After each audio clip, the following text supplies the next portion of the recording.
Hello everyone, welcome to Get My Class. Today we're going to solve this question which says the radical is in a dicot embryo gives rise to dash. Option A, root and shoot. Option B, root and fruit. Option C, only root. Option D, stem and leaves. So let us try to understand the question. It says the radical in a dicot embryo gives rise to. So they are talking about the radical which is in a dicot embryo. So this is a radical. So what is a radical? So radical in case of dicot embryo. So if you see dicot seed, it is okay. It is a dicot seed in which you have an embryo attached, and when it develops, it will give rise to a plumule and a radicle. Okay. So suppose this is the plumule. Okay, and this is the radicle. Okay, this is the radicle. Okay. And this is what these are two cotyledons. Okay.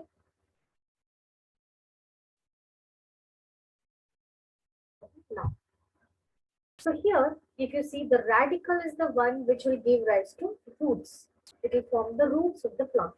Whereas the plumule will give rise to the shoot. Okay. So this will give rise to the branches, leaves, etc. Okay, all the upper part. Okay. Whereas the roots here, radical will give rise to the roots. Okay, whether it is taproot or adventitious root, so all that will happen by or from radical.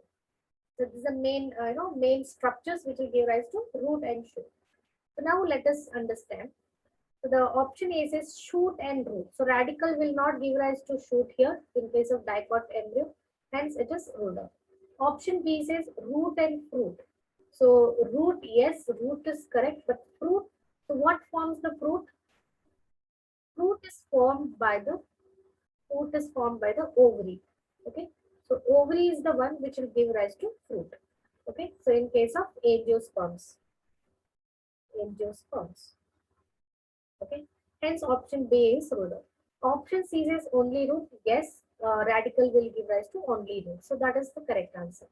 But option D says stems and leaves. So radical will not give rise to stems and leaves. It is the plumule which will give rise to stems and leaves. So what is the correct answer? The correct answer is option C, that is only root. So let us conclude the answer. That is option C. I hope you understood the explanation. Thank you, everyone.